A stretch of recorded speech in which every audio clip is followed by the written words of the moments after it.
Hey, how are you all doing today? I believe you're doing great. Today is a beautiful sunny day here in Milton Keynes, and we are definitely loving every single bit of it.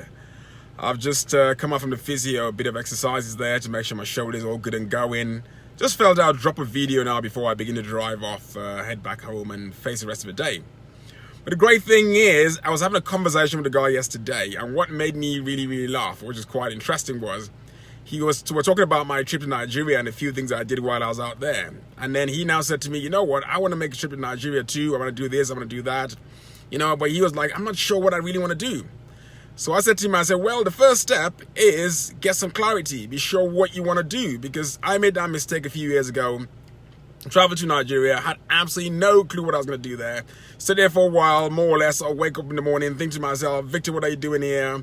But that was a big learning curve for me, because now I can share with other people my experiences and make sure that nobody else goes through the same mistake that I made back in the past. So I was trying to encourage a young man. I was talking to him, and he kept on saying he didn't have a clue what he wanted to do. Then after a while, we got talking, and then I was surprised when he started showing me pictures of things he's come up with, because he wants to open like a lounge in Nigeria. He had all the great ideas of things he's going to do, and I was quite impressed that initially he said to me, I had no idea what I was going to do. And then later on, he now says to me, oh, look, this is what I want to do. So actually, he knew what he was going to do. He had a good clue what he was going to do, but for some reason, he thought he didn't know what he was going to do. So one great thing I want to say is sometimes, we're given a gift as human beings, and we were told when we're created, he says, go and be fruitful. Listen to the great Dr. Miles Monroe, the late Dr. Miles Monroe, and he said, we were called to be fruitful. And then God told us to be fruitful, but he never said be seedful. So for you to bear fruit, that means you must have had some seed in you to plant in the ground and to bear the fruit. But God never said nothing about the seed. All he said was about the fruit. Go and be fruitful. So because we were manufactured by our Creator with the seed in us. So we have to go out there and go and sow the seed. Another thing I learned from my great mentor, Falajiro Toye, was he said, go out there. He said to me, God is a God of multiplication. As in God multiplies what you have in your hand. That's what you already have. That's what gets multiplied. Now, the interesting thing about life is your seed is already in your hand. So you need to take it, go out there and multiply it. I was talking to a lady the other day, and she was asking me about the seed investments we did in Yola. And I said to her, we chose the people based on those who have started something. When you started something, people are more likely to help you when you show that you've made an effort from your own side, from your own part of life to do something, and I can guarantee you that the world comes together. As in the book Man's Search for Meaning, he said when you step out, everything in the world begins to work for you to make sure you achieve that goal. But the first thing is you have to open your hands, let that seed out, put it in the ground, and believe and trust the process. And then everything else begins to work for you. When the farmer goes out to sow a seed, he goes out and puts the seed in the ground. The farmer has no control over the rain. The farmer has no control over the termites in the ground. The farmer has really no control. All the farmer does is, I've got a seed, I'm going to put it in the ground, and I'm going to just look after that seed. I'm going to look after it to the best of my ability. So your seed is your vision, your goal, your dream, the thing you're trying to achieve. But you have no control of so many factors around you. You have no control of the economy. You have no control of what happens later. Now in Nigeria, we've got a ministerial list. And we're all complaining about that list just come out by the presidency. And I'm thinking to myself, you have no control over that ministerial list. Let's focus on the positives. How can we grow this country? How can we move ourselves forward? Forget that ministerial list. It's not going to help in any way moaning or complaining about that ministerial list. It doesn't change anything.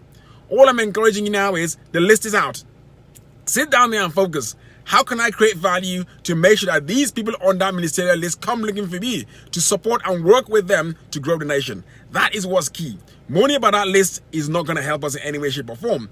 And that's why we have to look at this. You got your seed in the ground. You stick that seed in the ground. You've got no control of so many factors around. But as long as you stay focused, you guard it, you do the best of what you can do to the best of your ability. Remember, the seed is in your hand. God is a God of multiplication. So obviously 0 times 10 is 0. 0 times 50 is 0. 0 times 1 million is 0. But the moment you step out and add 1 times 1 million automatically gives you 1 million. 2 times 1 million, 2 million. 2 times 10 billion, 20 billion, whatever it is anyway. Forgot. My math is failing me here now. It's the sun. The sun is too hot. So anyway, I want to encourage you today.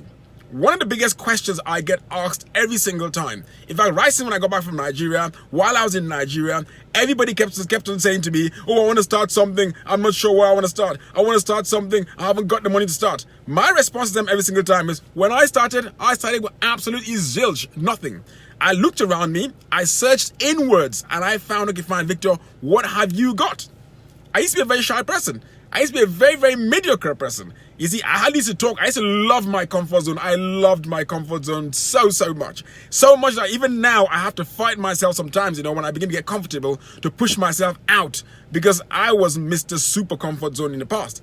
But I realized that, look, if I want to live a fulfilled life, if I want to make a change to the world, I'll have to break through. I have to step out of that comfort zone, go out there and do great things. And I had absolutely nothing, zilch, nothing when I started. I didn't even know I could even speak. I didn't even know I was brave enough to even do a Facebook Live. But I realized that, look, Victor, you're on a mission to transform 2 million lives. And if you want to transform 2 million lives, that means you have to step out 1% at a time, go out there and begin to do some work. You see, and as I said to you in one of my videos, I said, look, I just started. I didn't know where I was heading to. And I'm amazed at how faithful God has been. I'm amazed at how faithful the world has favored me. And I'm so amazed at how far I've come so far. I'm excited about the bigger and greater things I've been set up to do. And I'm going to keep going, keep serving you and everybody else in the world. Because I know that everything I put out gets multiplied. And that's what I'm confident about. So guys, that seed is in your hand. Remember, you were created with the seed. As long as you keep hold of it, you can never multiply it. You have to let go of it in the ground and let the flow go with it. And go with the flow. You cannot control a lot of factors around. But one thing I know you can control is when you let go of that seed and believe that you can prune that seed. Look after your seed. You have to grow your mind every single time. That's all part of looking after your seed. You have to learn new skills to drive you towards your goal. That's all part of looking after your seeds. But any factor around that you can't physically control, forget about it. Focus on what you can control, stay positive, and just keep growing. That's what's most important for you. But one thing I want to say to you is, every one of us has a seed in our hands. God is a God of multiplication. So you have to take yourself at least up to 1, then it gets multiplied. If you're sitting at 0, I'm sorry, you keep getting 0. Nothing plus nothing is nothing. Nothing times nothing is nothing. Nothing minus nothing is nothing. Nothing divided by nothing is nothing. Keep going that way. Make sure you step out, at least. Take a step of faith and drop that seed in the ground, and everything around will begin to work for you to make sure you achieve whatever you want to achieve. So guys, every one of us, and every single one of us has got a seed. Don't say you don't know where I'm going to start from. Don't say I don't have a clue what I'm going to do. It's inside you. Search inwards. You've been looking on the outwards, and that's why you haven't seen nothing. Search inwards, and you will find it. Stay care. Bless you and love you all. And thank you to everyone that's watched this video, either on Instagram, on Facebook, or on YouTube, wherever you watch this video. Share it with a friend, because I believe it's one of the key messages we need to understand.